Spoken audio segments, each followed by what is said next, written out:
Hey Sugar Geeks, Liz here. Today I'm going to show you how to make the best pistachio cake from scratch. No pudding, no neon green, just pure pistachio flavor. It's coming up next on the Sugar Geek Show. All right, so let's go ahead and combine our buttermilk and our eggs together. Make sure your buttermilk and eggs are a little bit warm. I just microwave them, okay? Set that aside.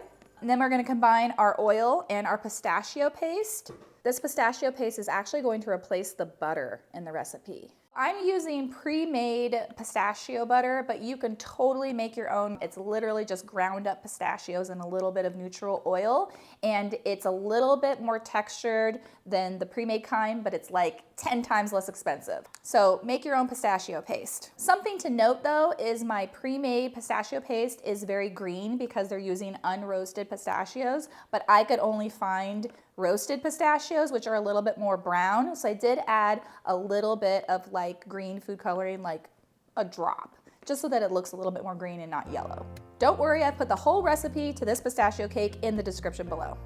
Now we're gonna add all of our dry ingredients, the flour and sugar, and the other sugar. This is light brown sugar, adds a little flavor, baking powder, baking soda, and some salt. Just give that a little mix to combine. And then on low, we're gonna add our buttermilk and eggs, mix till combined. And now we're gonna add in the oil and pistachio mix till just combined. Now you might be asking, can I use cake flour for this, Liz? We always use cake flour, but trust me, you're gonna wanna use all purpose because this recipe is so moist and so tender, and the buttermilk tenderizes the gluten. You don't need to use cake flour. And now we're gonna add in our vanilla extract and a little bit of chopped pistachios for texture. They could be roasted, they could be not roasted, just for color. We know we want our cake to be green because pistachios are green, but we don't want it to be neon green. We still want it to be natural. So we have kind of this brownish green color, and we want to just add like a little drop of green food coloring just to brighten it up a little bit. But please do not add a tablespoon of green in there. This is not Play-Doh. This is very similar to my strawberry cake recipe where you have to add in a little bit of food coloring so it looks yummy and delicious and not like old cake and mold. You can get the recipe for my strawberry cake right there. All right, time to put these in the pan. So now I'm gonna coat all of my pans in some cake goop, AKA homemade pan release, AKA the best pan release ever. You can get that recipe right here. No parchment circles, no disgusting chemical spray. Now we're gonna divide the batter into our 6-inch cake pans. If you want to use a different size pan, you totally can. You don't have to make any adjustments except for that it might take more or less time to bake, depending on the size of the pan. You could bake this in a bundt pan, you could bake it in a loaf pan, any kind of pan. So then, after I divide my batter, I like to do a little test with myself to see how accurate I am. Let's make it a competition for no reason. 23, 22.7. I'm gonna say that's a win. I don't know what that one says. For no reason, I'm gonna take a little bit out of this one. So we're gonna go ahead and let that bake at 335 degrees Fahrenheit for 35 to 45 minutes. I know that seems like a big gap, but depending on your oven, it might take longer. And this cake is a little bit different than your normal cakes that bake up in like 30 minutes, and it's just that extra oil content. So once a toothpick comes out of the cake without any liquid on it, then they're done baking and you can take them out of the oven. I'm gonna let these cool in the pan for about 10 minutes and then flip them out onto a cooling rack to fully cool, or you can put them into the freezer for about an hour if you're in a hurry like I am. If you're making your cakes ahead of time, you can wrap them in plastic wrap and put them into the freezer warm. This seals in all of the moisture and makes them super moist when they defrost. So what kind of flavors go with pistachio? Well, anything fruit basically. Pistachio and fruit are like best friends, they're soulmates, they go great together. You could use raspberries, blackberries, orange, like it's a nut and it tastes delicious with all the things, okay? So do your pistachios a favor and do not leave them lonely. So I'm gonna add my frozen raspberries to a saucepan. Frozen in general have more flavor because they are picked at the height of freshness. And then we're gonna add in our sugar. So I'm gonna bring this to a boil, and if you want your raspberry filling to be smoother, like the seeds bother you, you can like take it out and put it in the immersion blender to get rid of the texture. But I actually like the texture of the seeds, so I don't know. Let me know. Do you like seeds in your fruit filling or no seeds? Tell me if I'm doing it wrong.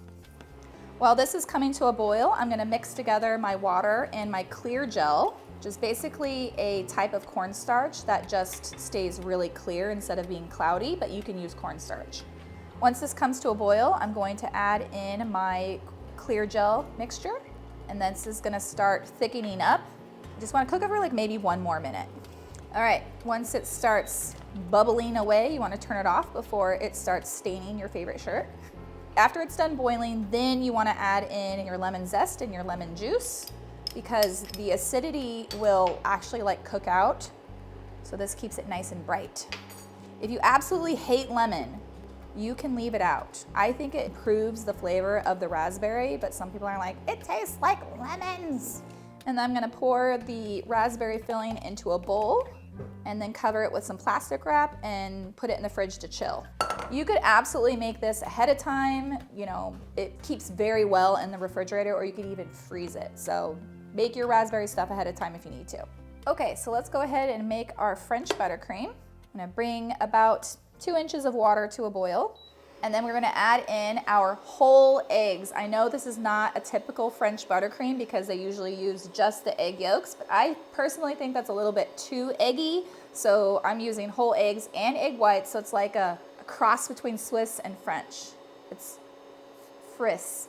And then we're gonna add in our sugar, and we just wanna mix this until the sugar dissolves. So if I put my finger in here and feel right now, I can feel like the grains of sugar. We actually don't have to worry about heating this to 160 because in America, all eggs are pasteurized, so they're already safe to eat. So really we're just trying to dissolve the sugar. But if you are using farm fresh eggs or from a country where they don't pasteurize eggs, you will need to heat them up until 160 and not curdle them, so good luck. You can go ahead and add in your salt. The reason why I decided to do kind of this mock French buttercream is because the egg yolks are gonna add like some really delicious richness to the pistachio cake. And I love that richness, but some people are like, oh my God, eggs don't belong in buttercream. But so you tell me, what's your favorite type of buttercream to make? I've tried pretty much every kind: Italian, Swiss, French, American, German. What other kinds of buttercreams are there? I went ahead and turned off the heat because I don't want to cook my egg yolks, and the water is hot enough that it will continue to heat the mixture. And I'm whisking continuously so that I'm distributing the heat, so it's not just like cooking the bottom of the eggs. I have definitely made Swiss meringue buttercream before and then like walked away, and then you come back and there's like egg cooked up around the edge, and you're just like, I'll just strain that out, it's fine. Okay, that's nice and smooth. I don't feel any grains, so it's ready. And I'm really excited because I get to use my new mixer. This is Dolly. In case you guys don't follow me on Instagram, which you should be, Oscar has mixed his last mix. He has started grinding and smelling like fire, and his pin keeps coming out. So now we have Dolly. So now I'm gonna go ahead and whip this up.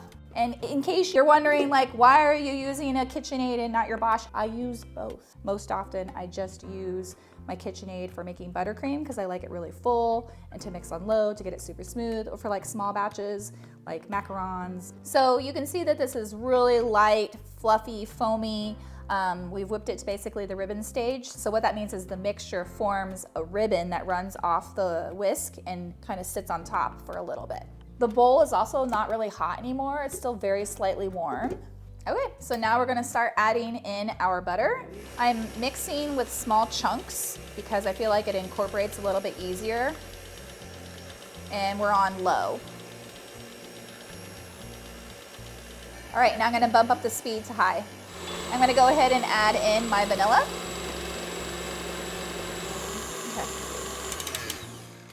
All right, that's looking nice and light and fluffy. Let's give it a little taste. Oh yeah, perfect. Just tastes like sweet cream or like ice cream, like French vanilla ice cream. So good. If you still taste butter or it feels like a little too eggy, just keep whipping it. It should taste like really sweet, really light, not buttery at all. So now I'm gonna go ahead and put my paddle attachment on and mix it on low for like 5 or 10 minutes until it gets all of the bubbles out. So after a couple minutes, your buttercream should look nice and smooth and shiny like this. So now I'm gonna go ahead and add my pistachio butter to my buttercream. The pistachio butter is going to give your buttercream kind of like a nice greenish tinge to it. I think it looks really pretty. You can add more pistachio butter if you want more flavor or more color. I just don't like using the pistachio extract because I think it tastes really fake and is like, ugh. That's just me though.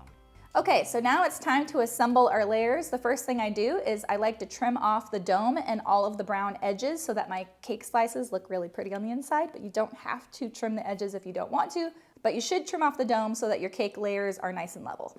I have my raspberry cooled down and ready to go. Place your first layer of cake onto the cake board, and I'm gonna do a thin layer of our raspberry. Ooh yeah. Don't go super thick on this, otherwise it'll leak out the sides. So what we're gonna do is layer our cake with buttercream and the raspberry, do a really thin coat of buttercream, which is called the crumb coat, and then put it into the freezer for 10 minutes. Let that set, and then we will do our final layer. If you've never decorated a cake before and you want more information on how to decorate your first cake, you can click the link above. Okay, so we're gonna pop this into the freezer for 10 minutes.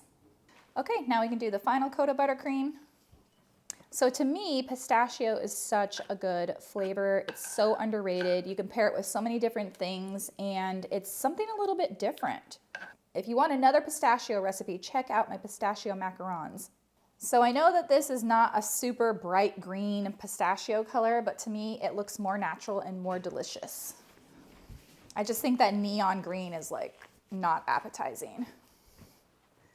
Okay, so for the pistachio cake, I kind of want it to be a little bit more rustic, but I'm too much of a perfectionist to not smooth it out first.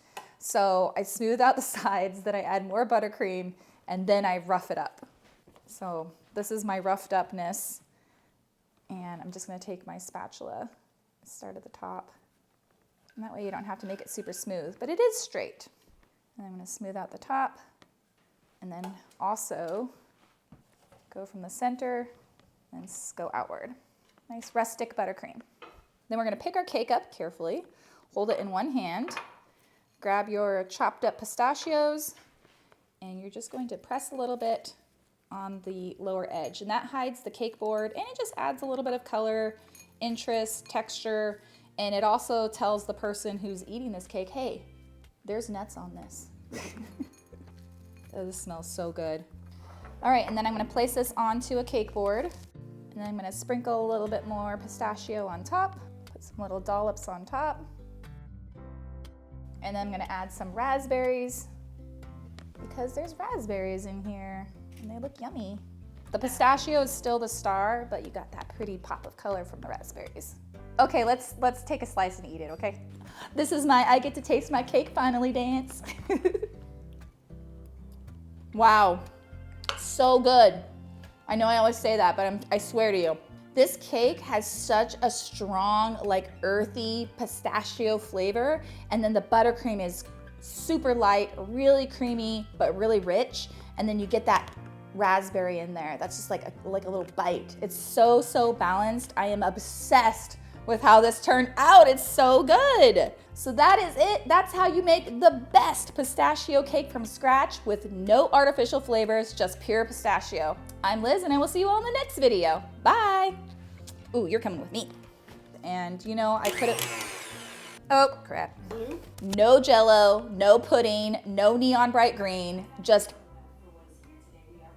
Alexa, shh. Nobody's talking to you. And then we're gonna pick. Yes, Liz.